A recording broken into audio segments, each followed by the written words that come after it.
What if I told you that Mercedes could be on the verge of re-emerging as a true title contender? No, that's not an exaggeration.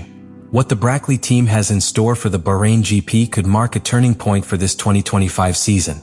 Because yes, while Red Bull deals with its internal dramas and McLaren remains the benchmark in race pace, Mercedes has been quietly working, fine-tuning every detail of its W16. Until now. Stick around because we're going to break down each part of this new update package, understand why they could have a direct impact on the fight for the podium, and most importantly, how they could return Mercedes to the top of the grid. But before we begin, I want to know your opinion. Do you think Mercedes can beat McLaren this year? Leave it in the comments and let's get started with this analysis. The 2025 season represents a turning point in Mercedes' recent history, not only from a technical perspective, but also emotionally and institutionally. The Brackley-based team is beginning a new chapter without Lewis Hamilton, the most successful driver in its modern history, who has decided to make the jump to Ferrari in what many consider the most high-profile transfer since Michael Schumacher changed teams. But this isn't a story of disruption, but rather of transition. Mercedes isn't starting from scratch. It's rebuilding on a solid foundation, a structure that has been forged through years of successes, failures, and above all, continuous evolution. With George Russell as the new leading figure of the project and the arrival of young talent Andrea Kimi Antonelli, the team is betting on a balance between experience and potential. Russell is no stranger to the pressure of leadership. He has been with the team for several years and has demonstrated not only speed but also tactical maturity. And Antonelli, although making his debut this season, is no ordinary rookie. Trained from an early age in the Mercedes Young Talent program, he arrives with a blend of refined technique and a competitive mindset that has impressed more than a few in the paddock. The team's philosophy has changed, but its ambitions remain intact. After seasons of inconsistency under the new ground effect regulations, 2025 marks the last opportunity to optimize a concept before the major rule change of 2026. It's a key moment. The margin for improvement has been reduced to a minimum, and every innovation, every aerodynamic modification, every gram of redistributed weight must have a direct impact on performance. James Allison, the technical architect behind this new era, explained it clearly. Cars no longer change drastically from one year to the next. It's now about refinement. In this fourth year under the flat floor regulations, the Mercedes W16 is the result of lessons learned, mistakes corrected, and a commitment to balance. The team has identified specific areas where they were outperformed in the past and focused its resources on correcting them with surgical precision. And this is where the context becomes even more relevant. Mercedes isn't arriving as a favorite, but rather as a latent threat. In the first races of the season, the W16 has shown a notable improvement in one of the most critical aspects of the design, the balance between the front and rear axles.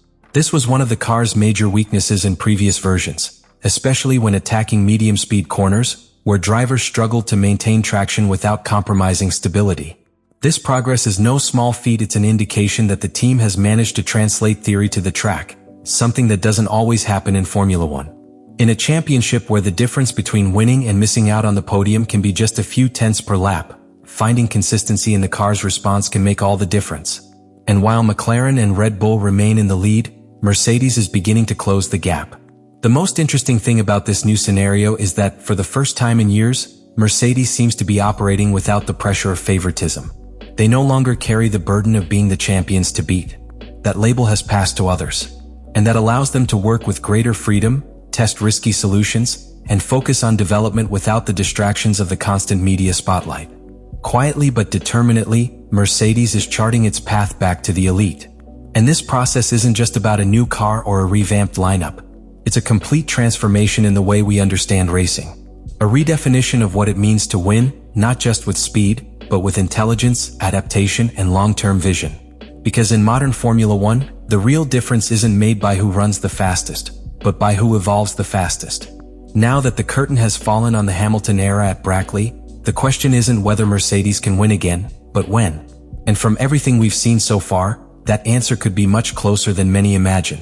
The Bahrain Grand Prix will not only be the fourth round of the 2025 calendar. It will also be the turning point Mercedes has been meticulously preparing for since the winter. In a season where every tenth of a second can mean the difference between the podium and anonymity, the Brackley team has decided to play its cards right by introducing the first major update package for the W16. And it's not just a simple aerodynamic overhaul.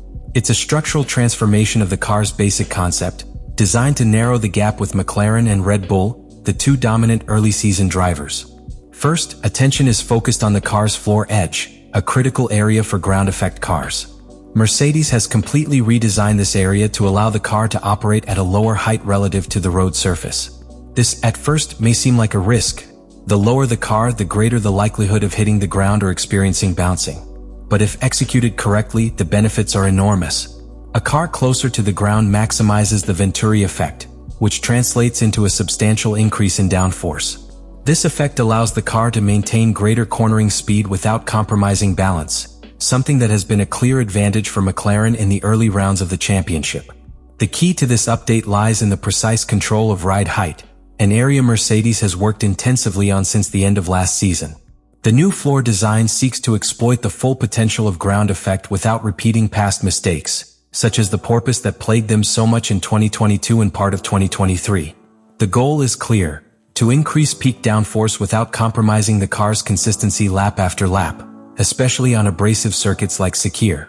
The second major update comes to the front wing. Mercedes has developed a new specification, the third version in the evolution of the W16. This iteration includes modifications to both the upper wings and the end plates. What does this mean in practical terms? Better management of the airflow entering the front of the car, allowing it to be more efficiently redirected towards the tunnel inlets. This not only improves the car's overall performance but also optimizes how the car breathes aerodynamically in different track conditions. The revised wing design seeks to address a long-standing problem for Mercedes under these regulations: the front axle's sensitivity to changing wind and temperature conditions. By improving airflow consistency, the car's unpredictability in high-speed corners is reduced, essential on tracks like Bahrain, where crosswinds are a constant variable. Finally, a tactical decision. The team has opted to return to the medium downforce configuration they used at Suzuka. This is no random choice. At Suzuka, the W16 showed solid performance, especially at race pace, and the Sakir layout has characteristics that can benefit from the same configuration. The circuit combines medium and low-speed corners with long straights where aerodynamic efficiency and stability under braking are key. The choice of this configuration demonstrates that Mercedes is not only improving its car but also fine-tuning its strategic understanding of when and how to exploit its strengths. This entire package of improvements has a specific goal: to reduce the current gap of between 3 and 4/10 of a second per lap with the leaders. It may not seem like much, but in Formula One, that margin is abysmal. Closing that gap means entering the direct fight for podium finishes, and even for victories in favorable strategic conditions. And it is no coincidence that they chose Bahrain as the implementation point. The abrasive asphalt, high temperatures, and demanding tire management make this circuit a real test for any car. If these updates work here, Mercedes will have a solid foundation to build on for the rest of the championship. And if they can consistently close that gap, we'd be talking about the definitive return of Mercedes as a real title contender, not just a solid third-place finisher.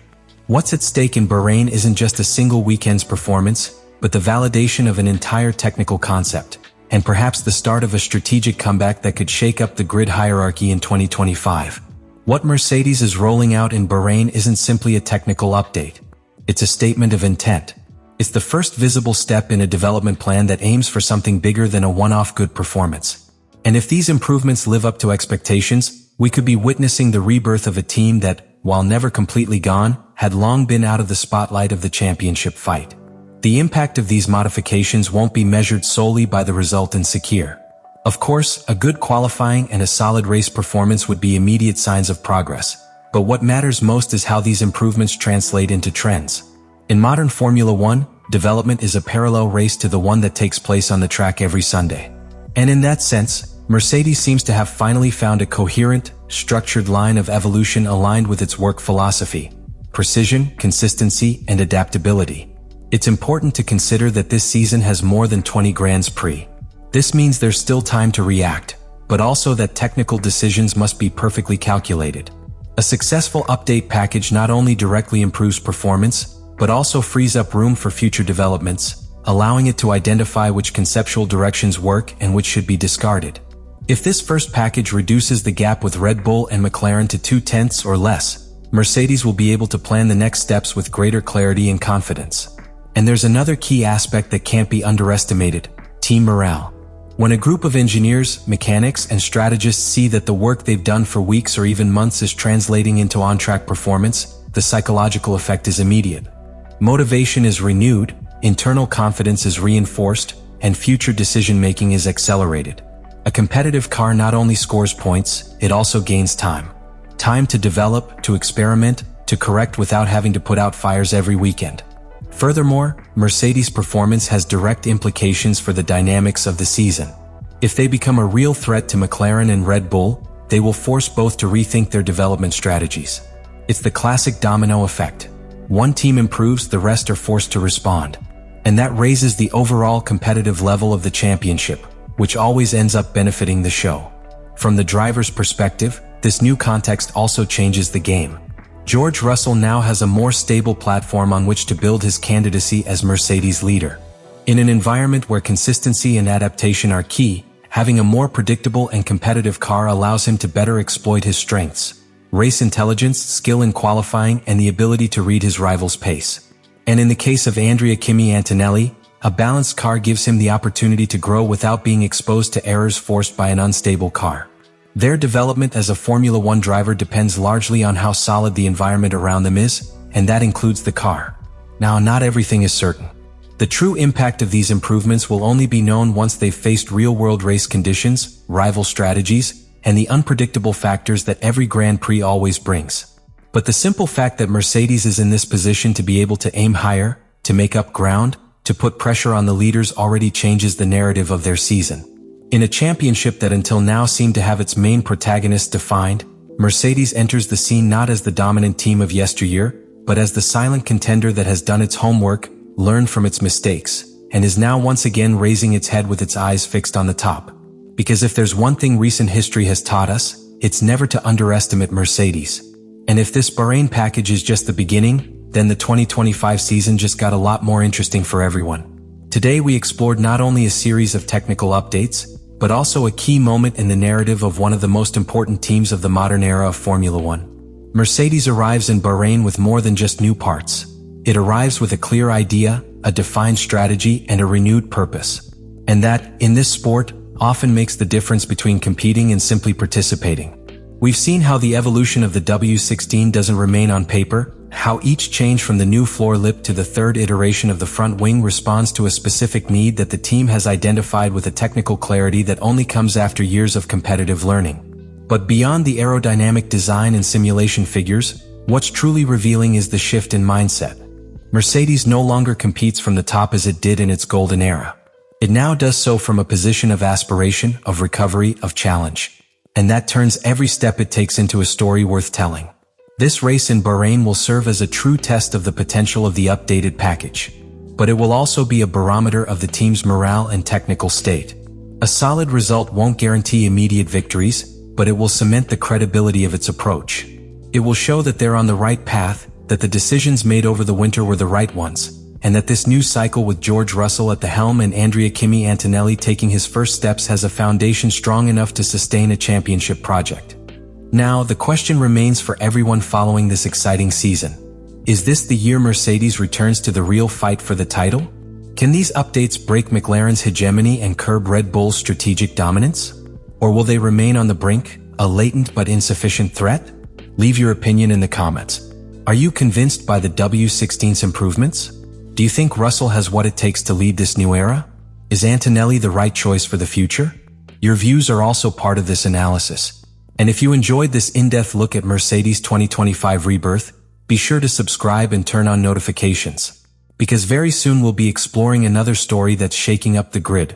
The chaos at Ferrari following the double disqualification in China and how this could affect the relationship with Lewis Hamilton. See you in the next analysis, where we'll continue deciphering the keys that could change the course of this season. Because in Formula One, every race counts, every detail matters, and every team has its moment to shine again. And for Mercedes, that moment could be closer than everyone thought.